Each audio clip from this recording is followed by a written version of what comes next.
বঙ্গ বিজেপির দাপুটে নেতা দিলীপ ঘোষ এখন অনেকটাই একঘরে। দলের অন্দরে যে তিনি গুরুত্ব হারিয়েছেন তা বলার অপেক্ষা রাখে না। এসবের মাঝেই দিলীপের কণ্ঠে সন্ন্যাসের সুর। তিনি কোনো দিনই ভোটের লড়াইয়ে সামিল হতে চাইনি বলেই দাবি করলেন দিলীপ। ২৬-এ কী করবেন? দিলীপের জবাব, কেউ সারা জীবন রাজনীতি করে না। বাংলায় বিজেপি যেটুকু এগিয়েছে তার মূল কাণ্ডারি দিলীপ ঘোষ। ২০১৮ সালের লোকসভা নির্বাচনে বিজেপির ফলের নেপথ্যে যে তার ভূমিকা অপরিসীম তা বলার অপেক্ষা রাখে না। পরবর্তীতে বাংলায় বিজেপির সংগঠন বড় হয়েছে। শুভেন্দু অধিকারীর মতো বড় মাপের নেতারা দলে যোগ দিয়েছেন। তারপর থেকেই নব্য পুরনো দ্বন্দ্ব প্রকট হয়েছে। সেই থেকেই দিলীপের সঙ্গে দূরত্ব বেড়েছে দলের।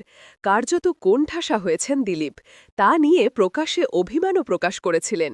শ্রমিক ভট্টাচার্য বঙ্গ বিজেপির সভাপতির দায়িত্ব পাওয়ায় ছবিটা বদলানোর আশা করেছিলেন অনেকেই। সে আশাও পূরণ হয়েছে বলা যায় না। তবে সম্প্রতি দলের বিজয়া সম্মিলনীতে দিলীপকে দেখা গিয়েছে। দীর্ঘদিন পর মুরলীধর সেন লেনের কার্যালয়ে গিয়েছিলেন তিনি।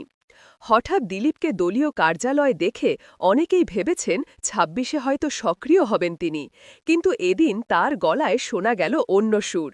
দলের দেওয়া দায়িত্ব পালন করবেন জানিয়েও মনে করিয়ে দিলেন, অবসর একদিন নিতেই হয়। সারা জীবন কেউ রাজনীতি করে না।